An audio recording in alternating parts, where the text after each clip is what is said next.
Erev Tov, Mevorach, Bereshut Moray Verabotai. Désolé pour le retard. Alors, Bessiyata Dishmaya. Le thème de ce soir, on se trouve dans la période des Hilulot. On est entre la Hilula de Rabbi Meir Baal HaNes. On a à la fin de la semaine la Hilula de Rabbi Shimon Bar Yochai. Et donc, Bessiyata Dishmaya, je pensais que c'était une occasion pour parler de ce qui concerne tout le temps, toute l'année, pour chacun, ou chacun qui a des proches, ou celui qui veut aller pèleriner les tzadikim, allumer des bougies. On va parler ce soir du pèlerinage, de manière générale. Un homme qui veut pèleriner ses proches, quelques lois sur le pèlerinage. Ça sert à quoi de pèleriner?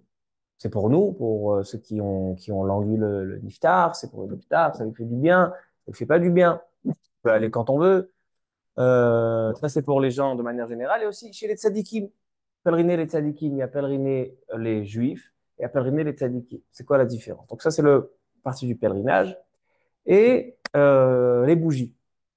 On sait très bien que l'homme, il a été comparé à, à la flamme, n'est-ce pas? À la flamme. Ner Hashem, Nishmat Adam. D'accord? Ner Hashem, Nishmat Adam. La neshama de l'homme est comparée à une bougie.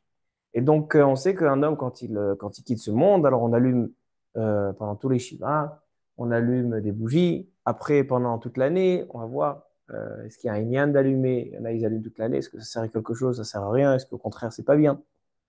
Après, on a les Shivas, les Shloshim, on a l'année. Et après, le jour, ce qui s'appelle le Yortzeit, d'accord, la Azkara, tous les ans, où on allume une bougie. Elle sert à quoi, cette bougie? On dit, on vient, on allume une bougie. Leilu Nishmat, un tel. Pour l'élévation de son âme. Ben, pour faire une élévation de l'âme de quelqu'un, il faut faire une bonne action, il faut faire une mitzvah. Tu peux dire, j'étudie Leilu Nishmato. Je prie Leilu Nishmato. Je fais du chesed Leilu Nishmato. Mais allumer une bougie en soi, ça peut être un Leilu Nishama. Alors donc, on parlera de ces deux thèmes, Bezrat Hashem, pèlerinage et bougie. Alors, on va commencer par les bougies. Pourquoi? Parce que le Ben Ishraï, on lui a posé cette question dans son shoot Torah Lishma. Dans le Sheela, dans la question Taf Kufraf 520. Sheela, là, non, dans le Ben Ishraï, dans son livre Torah Lishma et Sod Yesharim, des questions kabbalistiques très, très intéressantes, très sympathiques. Alors écoutez les questions. Sheela. Mahatam yesh be'adlakat haner lemenuchat haniftar babait tor shiv'a. À quoi ça sert d'allumer? Donc les juifs, ils ont l'habitude, quand il y a l'Alenu des Shiva, ou quand il y a un tzaddik, le jour de la disparition du tzaddik, ils allument des bougies. Matam, c'est quoi la raison? Ça sert à quoi? Ubish lama mashemadlikim bevet knesset. Il y a, à l'époque c'était plus courant, mais aujourd'hui c'est un petit peu moins, c'est que il n'y avait pas d'électricité à l'époque. Il n'y avait que des bougies. Donc les personnes qui étaient endeuillées, c'est eux qui offraient la lumière pour toute l'année à venir. C'est-à-dire qu'ils allumaient, ils achetaient de l'huile, une grande quantité d'huile, et ils faisaient don au Beth Knesset, et donc ils allumaient, et donc toutes les prières, toutes les études qui s'effectuaient dans cette synagogue grâce à cette lumière, donc c'était pour le profit de la Neshama. C'était les Ilui Nishmat. Il n'y a pas un plus grand Ilui Nishmat qu'on peut faire à un iftar que toute une année, une synagogue qui fonctionne avec des prières, avec l'étude, avec des cours, avec alors donc demande les élèves du Ben Ishraï au Ben Ishraï, l'allumage qui s'effectue au Bet Knesset, l'Eilun Nishmat, je comprends que c'est un Eilun Nishmat. Pourquoi? Parce que tu allumes et il va y avoir des mitzvot qui vont se faire en rapport avec cette bougie, n'est-ce pas? Donc ça, c'est un allumage qui va porter des fruits. Vimken do mitzvah bichlal mitzvot. Avalma chez Madlikim bevet haniftar, mais l'habitude d'allumer dans la maison du défunt pendant 7 jours, pendant les Shivas, lui allumer une bougie chez lui, ma mitzvah yesh basé. Ça sert à quoi? Vema toelet yesh. Est-ce que ça porte profit pour quelque chose? Ou bifrat madlikim yomam balayla. Pendant 7 jours, on allume non seulement les nuits, mais aussi la journée. Maintenant, on sait très bien qu'une bougie pendant la journée, elle ne sert à rien. n'est-ce pas? Prenez une bougie, vous la mettez en journée, ça. Donc pourquoi tu allumes une journée pendant 7 jours, pendant 24 heures sur 24? C'est quoi ce ner neshama? Ner neshama, 24 heures, ça sert à quoi? Comme ça, on demandait les élèves du Ben Ishraï au Ben Ishraï. Réponse. Katav Rabbeinu Bechaye. Rabbeinu Bechaye explique dans la paracha de Teruma. Là-bas, dans la paracha de Teruma, il y a la mitzvah de fabriquer la menorah, la lampe. N'est-ce pas? Dans le Beth Amikdash, on allumait la lampe. Et donc, la fabrication, l'ordre de la fabrication se trouve dans la paracha de Teruma. Donc là-bas, le Rabbeinu Bechaye, il va donner des explications. Pourquoi la Torah, pourquoi Hachem souhaite qu'il y ait une menorah dans le Beth Amikdash qui soit allumée? Ça lui apporte quoi? Plusieurs explications il donne là-bas. Et parmi les explications, là-bas, il dit le Rabbeinu Bechaye, il dit la chose suivante. Veyadua ki aneshama nehenet behadlakat anerot. Dit Rabbeinu Bechaye, il est connu que la neshama d'un homme qui a quitté ce monde a un énorme profit, un apaisement, une hana'a, lorsque on allume pour lui une bougie. Ve'i mithalechet be'idune hahod ve'asimcha ומתפשטת ומתרחבת מתוך הנעת האורה, מפני שהיא חתיכת אור חצובה מאור השכל.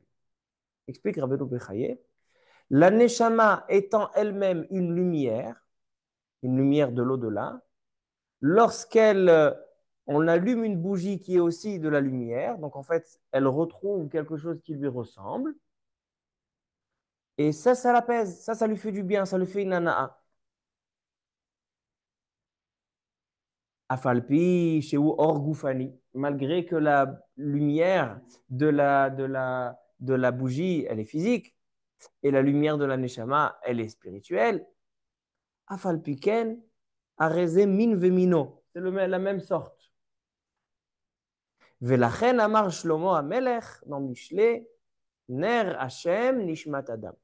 C'est la raison pour laquelle la Neshama de l'homme a été comparée, assemblée à une bougie, à un air, parce que la neshama, c'est une lumière comme la bougie. Quand on allume une bougie, ça apaise, ça lui fait une ana. Pas marqué de quoi. C'est quoi la ana? Ce que j'ai essayé d'expliquer aussi dans ce chiot. C'est quoi la ana? C'est ana. Tu allumes une bougie, ça fait une ana. Mamatos. Rabbeinu Bechaye, c'est la kol al pi Kabbalah. Kol al pi Kabbalah. Arelecha, shaneshama, yesh la hana amina or. Donc maintenant, c'est le Ben Ishraï. Il a ramené les paroles du Rabbeinu Bechaye. Maintenant, c'est le Ben Ishraï qui parle. Maintenant, on demande de Ben Ishraï, mais je ne comprends pas. Il est connu aussi que pour les Niftarim, c'est bien de faire la bracha des Bessamim, de toutes les bénédictions liées à l'odorat. Pourquoi? Parce que d'où on sait qu'on doit faire une bracha avant de profiter des senteurs. On prend Nana, Louisa, Shiba, on fait la bracha. Mine, Atse, Isbe Bessamim. D'où on sait qu'on doit faire, on sait pas une consommation, on peut pas manger kazaït, on peut pas faire bracha chrona. D'où on sait qu'on doit faire la bracha. La Gemara dans Brachot, elle dit, Kol aneshama te halelia, haleluya. Ezeu davar sha aneshama teluya bo.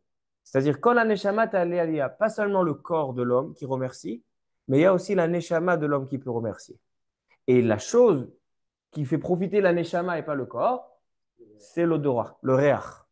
C'est pour ça, c'est pour ça que quand on dit, on sent quelque chose qui fait du bien à la neshama, l'odeur fait du bien à la neshama, c'est pour ça que Motsai Shabbat, on est triste de quitter le Shabbat. C'est pour ça que les Chachamim nous ont instauré de sentir des Bessamim Motsai Shabbat pour nous remonter, pour nous faire du bien. Et c'est pour ça qu'on fait une bracha. Donc il dit le Ben Ishraï, pourquoi tu ne me parles que la bougie? C'est bien d'allumer des bougies pour les niftarim, pour les tzadikim. Mais on sait que c'est les Bessamim qui font du bien, kol neshama. Il dit c'est vrai, les Bessamim ils font du bien à la neshama. Mais la lumière de la bougie, étant donné qu'elle est encore plus spirituelle que l'odorat, alors ça ressemble plus à la neshama, ça fait plus de bien à la neshama. C'est-à-dire, je récapitule ce que dit le Ben Ishraï. A priori, on allume une lumière, une bougie. Ça sert à quoi d'allumer la bougie? Je vois très bien, je peux étudier. Donc si c'est dans une synagogue où il n'y a pas de lumière, et donc voilà, je donne une somme d'argent pour allumer de la lumière, pour acheter de l'huile pour toute une année, qu'on puisse faire des bénédictions, des prières et des études. Bah, ça, c'est sûr. Ça, c'est une mitzvah. Ça, c'est un grand zikoui arabim. Mais d'allumer le nerf en soi, d'allumer une bougie en soi, et on dit l'ilui nishmat. Comment ton acte d'allumer, c'est un ilui neshama. Non seulement ça, c'est bal tashrit. Tu prends de l'huile. Vous savez combien ça coûte l'huile d'olive aujourd'hui?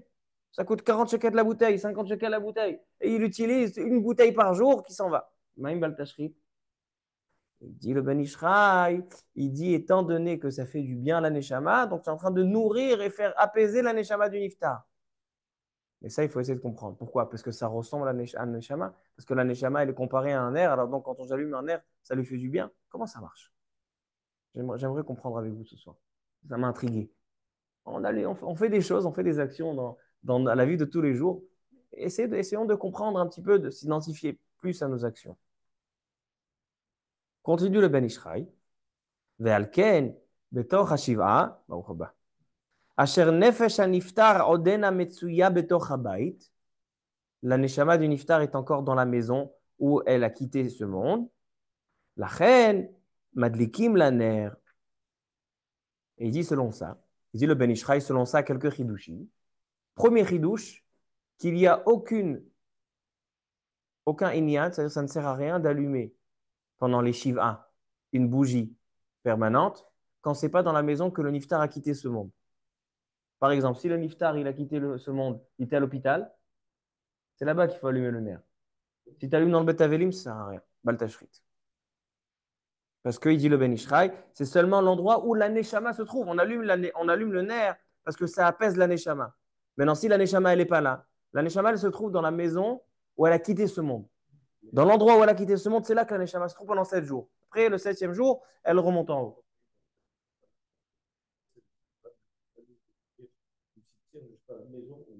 Où il a quitté ce monde. Où il a quitté ce monde. Où il a quitté ce monde. C'est à Baït chez Boniftar. Comme ça, il dit le Ben Israël. Il dit donc, si ce n'est pas dans la maison du Niftar, ainsi, pendant les 12 mois. Les 12 mois, il y en a, ils allument à la maison. Pendant 12 mois, un air Neshama. Il dit le Ben Israël, ça ne sert à rien. Pourquoi? Parce que ça servirait seulement quand un Neshama elle est là. Donc, il dit le Ben Israël, tu allumes pendant les 7 jours de Havelut. Shloshim, que la Neshama elle revient. L'année et après le Yortzai tous les ans. Mais pendant toute l'année, ça ne sert à rien. Qu'est-ce qu'il est bien de faire pendant toute l'année? Parce que le jugement de l'homme se fait pendant la première année. Mishpat Reshaim Bagehenom Yudbet Chodesh. Le jugement se fait pendant 12 mois. Alors donc, pendant les 12 mois, il faut offrir la lumière au Bet Knesset, au Bet Midrash. Donc en fait, un homme qui veut faire du bien à la Neshama de son proche, qu'il aille chez le Gabaï, lui dit, regarde, moi je te donne une somme d'argent, je couvre l'électricité de toute l'année à venir pour l'étude et pour les prières. Ça, c'est le plus grand élu Neshama qui peut faire. Comme ça, dit le Ben Ishraï. Je continue.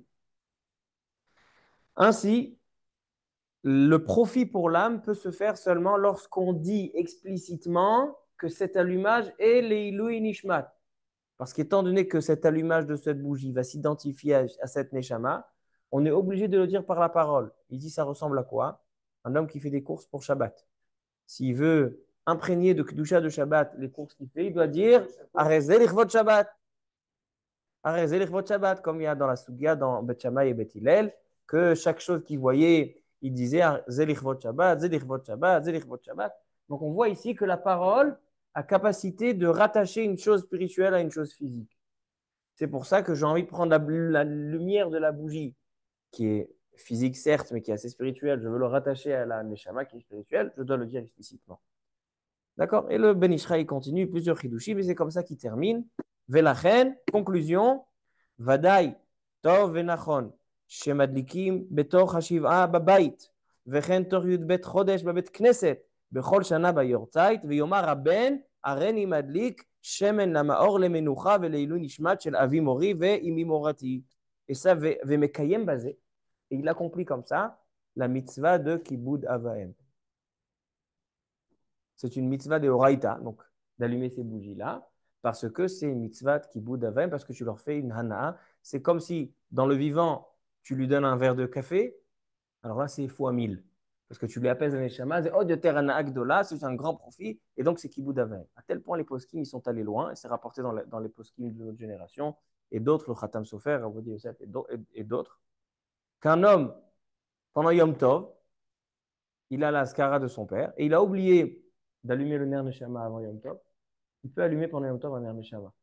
Malgré que pendant Yom Tov, on peut allumer seulement pour Ochen Nefesh. Il dit, on peut considérer ça comme un tzorer, c'est pas un Nergel Batala, tu peux allumer une ner neshama. Un homme, il est vendredi soir. Une bougie existante, bien évidemment. Bien évidemment. Maintenant, maintenant, un homme, il est Erev Shabbat, Ben Hashmashot. Shabbat est déjà rentré. Il est entre la Shkia et Tzata Kochavim. On peut demander à un goy de faire des choses seulement le Tzorech Mitzvah. Maintenant, celui-là, il se rappelle, oh, ce Shabbat, c'est la skara de ma mère. J'ai pas allumé la bougie. Il dit, le Rav Yosef, tu peux demander à un goy de allumer pendant Ben Hashmashot la bougie. Pourquoi? Parce que c'est considéré chevaux des chevaux des Tzorech Mitzvah. Tu vois qu'allumer la bougie, c'est Tzorer Mitzvah. Les Chachamim, ils ont considéré ce Tzorer un vrai Tzorer. Maintenant, c'est intéressant de savoir. Comment? Ben, la Shmashot, c'est déjà ça fait que de Horaïta. Tu ne peux pas faire de Melachot de Horaïta. Ça fait que de Horaïta. Ça fait Kiyom. Alors maintenant, aujourd'hui, je discutais avec mon Rav qui est Témani. Et les Témanim, le Rav Amrani Shikhi. Et donc, les Témanim, ils font tout comme le Rambam. Le Rav des Témanim, c'est le Rambam. Maintenant, le Rambam n'a pas connu la Kabbalah. C'est-à-dire qu'il n'y avait pas, le Zohar n'était pas imprimé à son époque, il n'avait pas la Kabbalah. Dans ce livre, vous ne trouvez rien de Kabbalah. Il m'a dit dans le Rambam, et comme ça faisait les Thémanim, un homme qui quittait ce monde, parce que le Rambam, il dit, travaille que sur ce monde. Parce que dès que tu quittes ce monde, tu n'as plus rien à faire.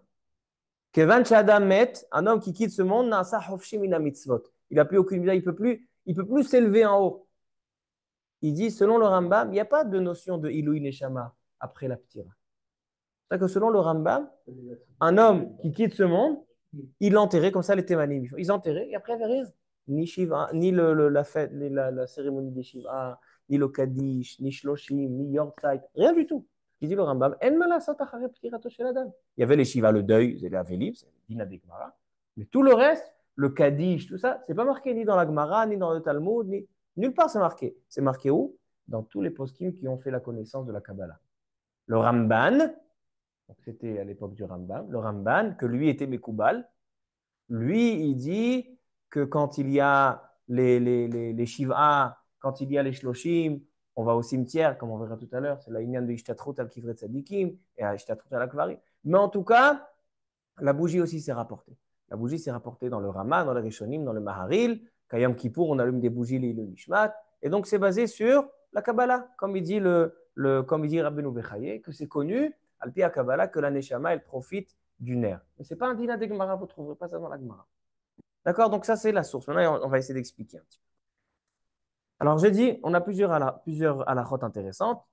Où on allume le ner Neshama et à quel moment on allume. Alors, on allume au Shiva pendant tous les 7 jours dans la maison du Niftar, ça selon le Ben Ishraï. Rabbi Yosef, il dit que même si le Niftar, il est décédé à l'hôpital, il est décédé à l'hôpital, donc pas chez lui, et il y a le Bet Avelim, on peut allumer quand même dans le Bet Avelim, ça fait comme Nachatora. Donc il est cholek sur le Ben Ishraï.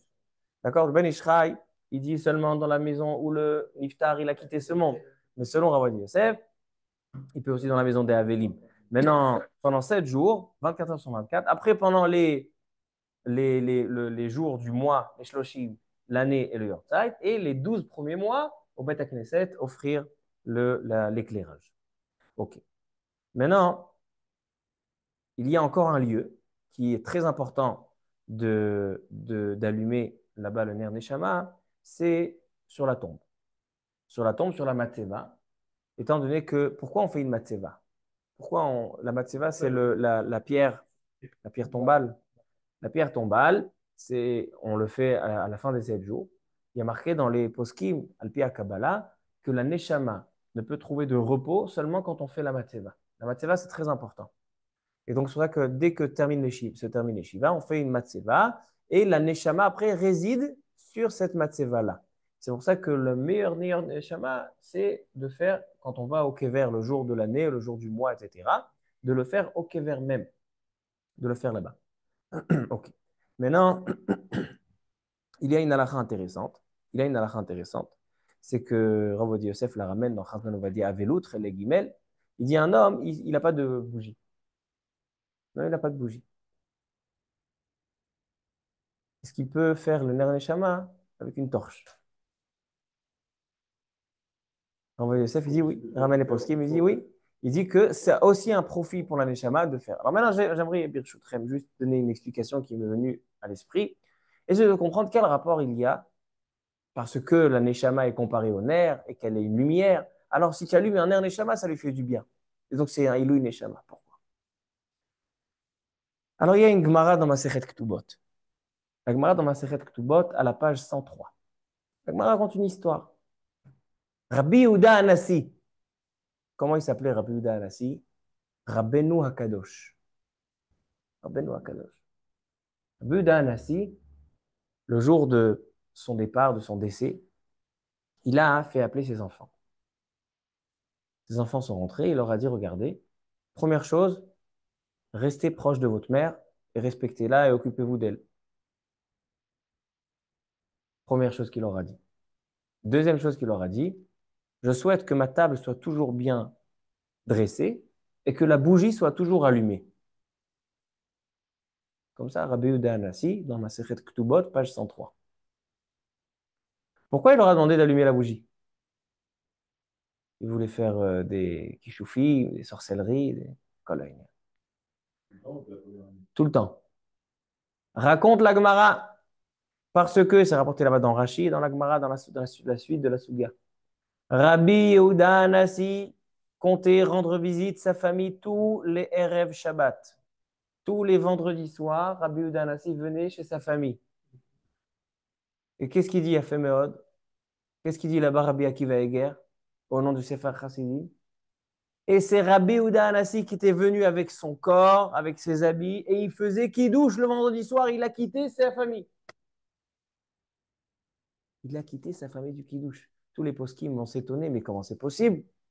Comment c'est possible? Euh, Kevan met nasa chofshi mina mitzvot. Qu'est-ce qui a marqué Bametim chofshi? Ils n'ont pas de mitzvot, donc il n'est pas chayav. Donc s'il n'est pas chayav, il ne peut pas quitter du kidouche. Il ne peut pas quitter du kidouche. Et les plats. Et vous savez qu'est-ce qui s'est passé? Est-ce que jusqu'à aujourd'hui, Rabbi Yehuda Anassi se dévoile? Non. Il y a eu un vendredi soir qu'il y a une voisine qui est venue demander. Elle est venue demander des œufs, elle est venue demander un peu de pain. Et elle ouvre la porte, elle dit, est-ce qu'il y a quelqu'un qui peut m'aider? La servante de la maison de Rabbi Yehuda Anassi, elle dit, non, chut, tais-toi. Il y a Rabbi Yehuda Anassi qui est là. Il est assis, ne crie pas, ne le dérange pas. À partir de ce moment-là, dit la Gemara, Rabbi Yehuda Anassi, il a dit, je ne reviens pas. Pourquoi? Il dit, parce que si les gens vont apprendre que je me dévoile et que je viens tous les vendredis, ils vont dire, alors tous les tzadikim qui étaient avant Rabbi Yehuda Anassi, alors ce n'est pas des vrais tzadikim. Ils vont commencer à parler du mal des tzadikim, ils vont dire, je reviens. Maintenant, Rabotai, c'est un hasard qu'il leur a dit la bougie, il a parlé de la bougie. Le Yahabetz, il dit là-bas que c'est peut-être par rapport à ça qu'aujourd'hui on laisse une bougie. Et pourquoi il est venu le Erev Shabbat? Pourquoi il n'est pas venu un dimanche? Pourquoi il n'est pas venu Motzei Shabbat pour faire l'Avdallah et chanter Eliyahu Navi? Pourquoi? Dit le Maharal de Prague, là-bas dans la Sugia Masechet Ktubot, page 103. Barim Miflaim, il y a aussi un Ben Yoyada du Ben Ishraï là-bas, Barim Miflaim Bioter. Pourquoi il est venu vendredi soir? En fait, avant d'expliquer pourquoi il est venu vendredi soir, pourquoi Bichra il est venu? Pourquoi il souhaitait revenir? Quoi, il n'est pas bien là-bas? Putain, Nassi, l'auteur de la Mishnah, il s'appelait Rabbeinu Kadosh. Rabbeinu Kadosh, il était Kadosh. Alors donc pourquoi il revient? Explique le Ben Ishraï dans son livre Ben Yehoyada, écoutez ça, ça vaut des millions. Les gens ont prié pour Rabbi Yehuda Anassi quand il était malade. Et Am Israël, ils ont tous prié, prié Hachem, garde-le ici, laisse-le ici, on en a besoin. Mais les anges célestes, c'est eux qui ont gagné. Nitzrou er elim et amtsuki. Mais il y a les prières d'Am Israël. Qu'est-ce qu'il a dit à Kadosh Baruch Hu? Il a dit d'accord, je l'ai pris, mais quand même j'écoute mes enfants.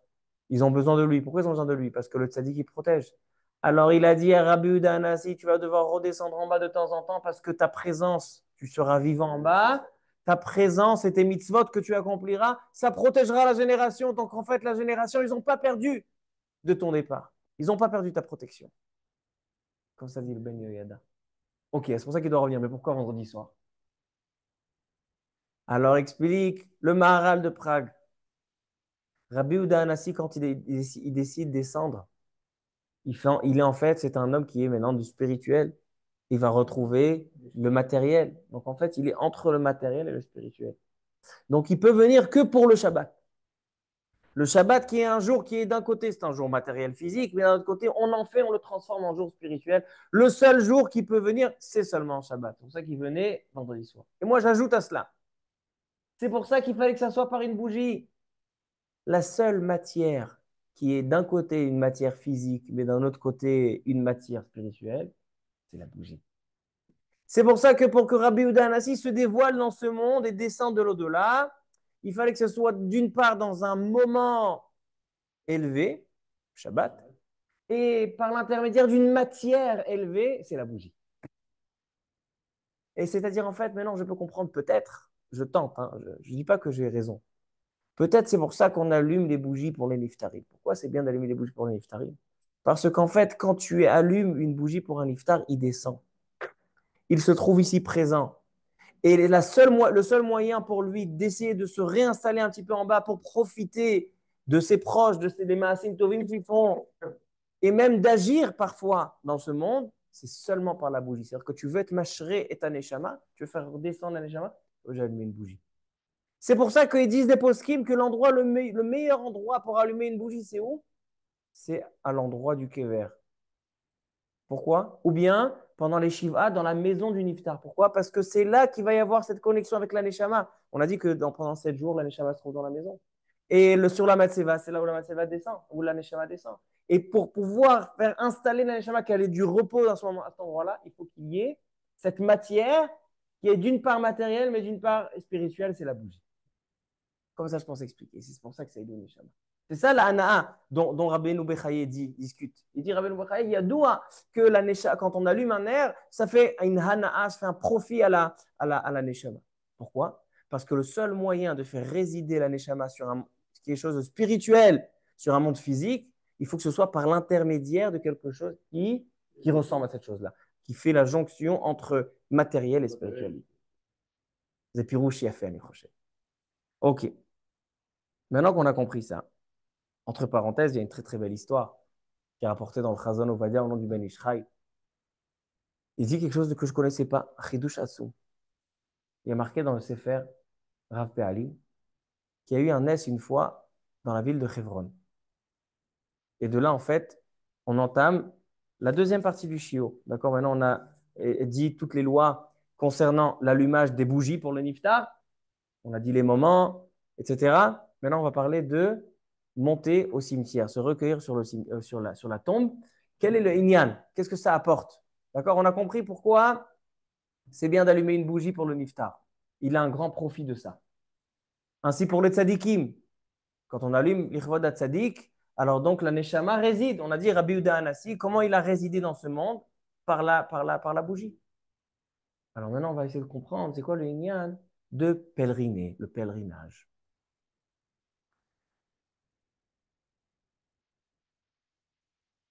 Alors en fait, on a dévoilé un petit peu le secret. On a parlé de la matseva. La matseva. Donc il va falloir faire une nuance quand on va parler du pèlerinage entre pèleriner des proches et pèleriner des tzadikim. Pèleriner des tzadikim, c'est déjà la Gemara dit que c'est important. Pourquoi? Parce que pèleriner des tzadikim, il y a marqué au sujet de Kalev ben Yefouné. Kalev ben Yefouné, quand ils sont allés en Eretz Israël avec les Meraglim, alors donc Yoshua, il n'a pas fauté. Il y avait 12, 10 ont fauté, 2 n'ont pas fauté. C'était Yoshua et Kalev ben Yefouné. Yoshua, pourquoi il était protégé? Moshe Rabbeinu lui a fait une bracha. Il lui a rajouté le Yud au lieu de Hoshea, Yehoshua. Yah Yoshiacha me'atzat ha-meragelim. Mais Caleb Ben Yefouné, comment il a eu le mérite de ne pas fauter? Comment il a réussi à tenir bon? Dit la Gemara que Caleb ben Yefouné, il a, il est sorti du chemin. Quand ils sont allés envers Israël, il est allé à Hebron. Qu'est-ce qu'il y a à Hebron? Les patriarches, Abraham, Yitzhak et Yaakov, n'est-ce pas, qui sont enterrés là-bas. Il est allé prier Kivrei Avotav. Il est allé au Kvarim, aux tombes de Abraham, Yitzhak et Yaakov. Il leur a dit Atziluni me'atat meraglim. Et c'est comme ça qu'il a été sauvé. Dit la Gemara de là, tu vois que quand tu vas dans l'endroit où le tzaddik est enterré, alors donc tu peux t'adresser à eux et ils peuvent t'aider. Donc c'est sûr, tu ne vas pas leur demander vous sauvez-moi, mais tu peux leur demander intercéder envers Hachem pour moi, ou bien demander à Hachem par le sroud du tzaddik. On voit ici que le kever c'est important. Ainsi, Yitzhak Avinu, Yaakov Avinu, pardon, Yaakov Avinu, où il a enterré Rachel. Bederech Ephrata, kever Rachel. Pourquoi il l'a enterré là-bas? Dit la Gemara que Yaakov Avinu savait Beruach HaKodesh, que lorsque ses descendants vont être exilés, ils vont passer par là-bas et donc ils vont prier chez leur grand-mère Rachel. Ils vont dire Ima Rachel. Et c'est elle qui va les protéger pendant l'exil. Troisième endroit, on voit dans la Gemara que le Kivret Tzadikim, c'est quelque chose qui est très, une force de prière. C'est Moshe Rabbeinu. La Gemara dit pourquoi Moshe Rabbeinu, on ne sait pas où il est enterré jusqu'à ce jour. Il y en a qui disent, selon le Harizal, Rabbi Shimon Bar Yochai, c'est la Neshama de Moshe Rabbeinu. Nitzot, c'est la Neshama. Donc tu veux aller Zainadar, te recueillir sur Moshe Rabbeinu, va chez Rashbi. Il y en a qui vont chez Rashbi à Zainadar. C'est Nishmato, il a dévoilé la Torah comme Moshe, lui, c'est la Torah dévoilée. Et le Moshe Rabbeinu, c'est la Torah dévoilée. Et Rabbi Shimon, c'est la Torah voilée. Alors donc, en tout cas, dit la Gemara, pourquoi la tombe de Moshe Rabbeinu a été cachée de nous? Dit la Gemara, parce que, si, écoutez bien ça, si les gens savaient où était enterré Moshe Rabbeinu, ils seraient allés dans le kever de Moshe Rabbeinu, ils auraient demandé à Hachem, envoie le Mashiach, et le Mashiach serait venu. Vous allez me dire, mais c'est magnifique. Adraba! Il dit, non, on n'aurait pas été méritant. Moshe Rabbeinu, il aurait fait venir le Mashiach.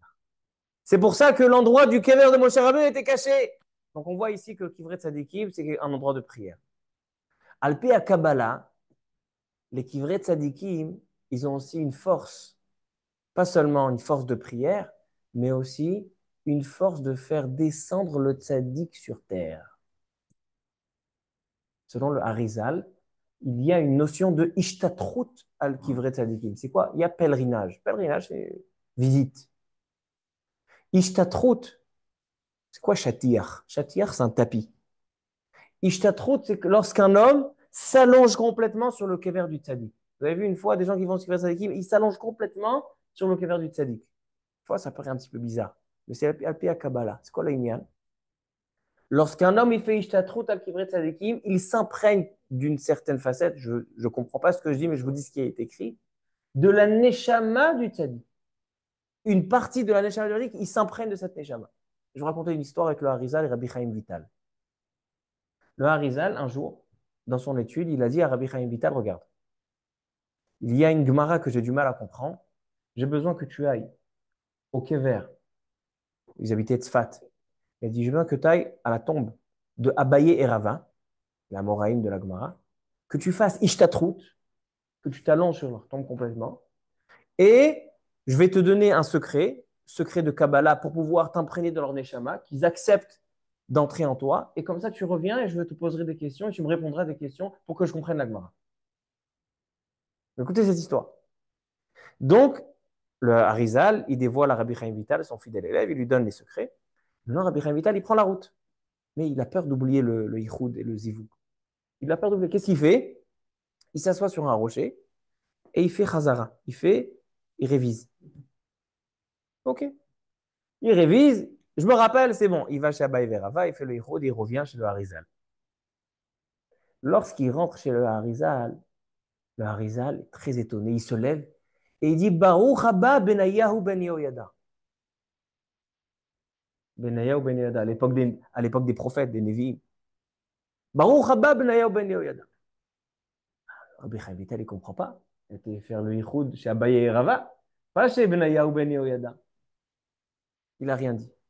Quelques jours plus tard, il sortait avec le Harizal à l'extérieur. Et voilà que le Harizal, il lui dit, regarde là-bas, tu vois ce rocher? Je vois là-bas la Neshama de Benaya ou Ben Yehoyada, c'est l'endroit du kever de Benaya ou Ben Yehoyada. Rabbi Chaim Vital, il regarde cet endroit-là, il dit, c'est l'endroit c'est le rocher où je me suis arrêté en route pour faire la révision du Yichud. C'était l'endroit du kever de Benaya ou Ben Yehoyada et la Neshama de Ben Yehoyada est rentrée. Donc il a fait la Ishtatrot là-bas. Flabéter. Donc en fait, on récapitule. D'aller au kever Kivret Tzadikim, ça a deux choses déjà. La force de la prière, c'est un endroit kadosh, parce que c'est un endroit de prière, parce que le gouffre du tzadik, il est là-bas et il peut faire des choses, comme on a vu chez Kalev Benifouné, comme on a vu chez Moshe Rabbeinu, comme on a vu chez Rachel Imenu. Et une deuxième chose, c'est que quand on fait Ishtatrout, Al Kivret Tzadikim, on peut faire descendre le tzadik ici, qu'il soit ici présent. Donc en fait, la Neshama elle est là, donc en fait, c'est une protection pour l'âme Israël. Maintenant, j'ai envie de savoir, c'est quoi le Inyan d'aller dans le kever des proches, pas des tzadikim. Des proches, pas des grands tzadikim, mais des juifs, des bons juifs. À quoi ça sert d'aller faire Ishtatrout? Dit le Ramban, et ça se trouve aussi dans Chazon Ovadia, page 210. Au nom du Sefer Chassidim, il dit le Rav Ovadia au nom du Sefer Chassidim.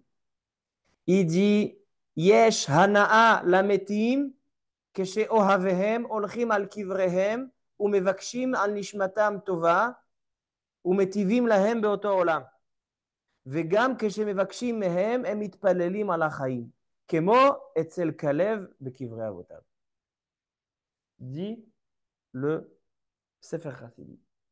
Quand tu vas le jour des Shiva, le jour des Shloshim et le jour de l'année, tu vas dans le kever d'un de tes proches, sache que ça fait une hana'a, un profit au niftar. Parce que l'endroit de la Matseva, c'est l'endroit où sa neshama réside. Et quand il voit qu'on vient le visiter, il voit qu'on fait des prières pour lui. Il voit qu'on récite un Kaddish, qu'on fait le Teilim, qu'on dit des Mishnayot, Leilu Nishmato. Ça lui fait une hana'a extraordinaire. C'est pour ça que c'est important. Donc en fait, c'est intéressant. On a fait deux thèmes. Le thème des bougies et le thème des pèlerinages. Et les deux, c'est le même principe, que c'est en fait un apaisement pour la neshama du niftar. Et il continue et il dit, maintenant on va donner quelques halachot. Quand on va au kever, il y a parfois que la askara tombe un Shabbat, ou Rosh Chodesh, ou Chol HaMoed, pendant Nissan, Hanouka, Purim. Est-ce qu'on peut aller au Beth HaKvarot, pèleriner ou pas? Les poskim disent, dans le Beth Yosef, ils disent dans un jour où on ne dit pas Tachanoun, les jours joyeux, on ne va pas pèleriner les Kvarot. Pourquoi? Parce qu'on va s'attrister pendant ces jours-là. Alors donc, ils viennent les poskim et ils disent, le Rav Yosef, il dit, ça c'est pour les Shiva et les Shloshim, où c'est encore frais. Et lorsque c'est encore frais, il va aller, il va pleurer, il va s'attrister, donc on a perdu. Il a perdu de la simcha, simcha tayom. Ça, c'est pas Elou Neshama. Il dit, mais après un an, ou après 12 mois, Gzera, quand je vois il a fait un chesed avec l'homme qui commence un petit peu à oublier la tristesse, à oublier le manque. C'est vrai que toujours les niftarim, ils nous manquent. Mais Akash Baruch il affaiblit le tsar, il affaiblit la tristesse. Sinon, on n'aurait pas pu continuer. Alors donc, après 12 mois, on peut être Mekel si c'est le jour. Et là, dernièrement, il y a quelqu'un qui m'a appelé. C'était le jour de l'année de sa grand-mère. Et ils étaient, toute la famille, à Haïfa. C'était à Haïfa. Elle a été enterrée à Haïfa, ils habitent Jérusalem. Et donc, ils sont allés le jour de la Haskara des 12 mois. Et ils voulaient aller au Beth HaKvarot, mais c'était Rosh Chodesh. C'était Rosh Chodesh il y a quelques jours de ça. Et ils m'ont dit, il y a quelqu'un ici, il dit, oh, assourd de monter au Beth HaKvarot pendant Rosh Chodesh. Comme il est écrit dans le Beth Yosef, il a raison. Je lui ai dit, tu peux rentrer. Pourquoi? Parce qu'étant donné que vous avez déjà passé 12 mois, et que la grand-mère, elle a été niftera avec Beseva Tova. Elle avait plus de 100 ans. Et donc, il n'y avait pas beaucoup de tsar. C'est pas comme quelqu'un qui part jeune où le tsar, il est terrible. Alors, donc, il n'y avait pas de chachash qui pleure. Alors, je leur ai dit, vous pouvez rentrer dans le Beth okay. Ainsi, il y a une halakha intéressante qui est discutée. C'est que celui qui n'a pas été au kever d'un de ses proches pendant 10 ans, et ben après, il ne peut plus repartir. Pourquoi? Parce que la Neshama, elle dit, toi, tu n'es pas venu me voir pendant 10 ans, maintenant moi je ne veux pas te voir. Alors il dit, le Rav Ovadia Yosef, il y a quelques possibilités d'esquiver cette problématique. Tout d'abord, si il n'a pas fait exprès de ne pas venir. Par exemple, tu as un cas de force majeure. Par exemple, il y a ici à Razetim, on a des grands-parents, ils sont enterrés à Razetim. On ne peut pas tout le temps aller. Alors, à Razetim, c'est chaud avec les Arabes, c'est compliqué. Il n'y a pas une mitzvah de se mettre en danger pour aller voir un iftar, n'est-ce pas? On va voir un iftar pour rester vivant, pas pour terminer là-bas. Alors,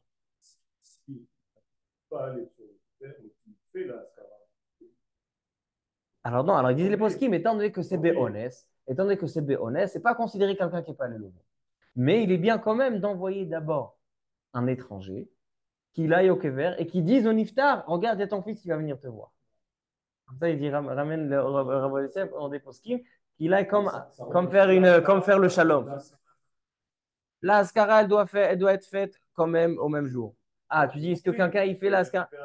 Mashma qu'il y a un problème, qu'il est mieux d'envoyer quelqu'un pour. Sauf s'il est à nous. S'il est à nous, ça va donc on peut être méqué. Donc, c'est pas une halakha, c'est un minag. C'est un minag, mais parce que ça fait plus plaisir à l'aneshama. Ceux qui t'ont dit d'aller parce que ça fait plaisir à l'aneshama, après disant ça fait plaisir, au contraire, tu la mets en colère. C'est pas que ça sert à rien, c'est que ça met en colère le niftar. Donc, qu'est-ce qu'il faudrait faire? Demander Mechila, envoyer des 10 personnes, etc. pour. Alors, donc, à Botaï, ça, c'était donc le Inyan de pèlerinage et des bougies. Et on a vu que c'est en commun. Le principe, le principe de base, il est qu'en fait, on est en train de faire un apaisement à la neshama. Donc, on a vu toutes sortes de halakhot intéressantes. Donc, j'espère que ça vous a apporté pour pouvoir mieux comprendre, mieux s'identifier aux choses. Baruch Adonai Leolam. Amen ve Amen.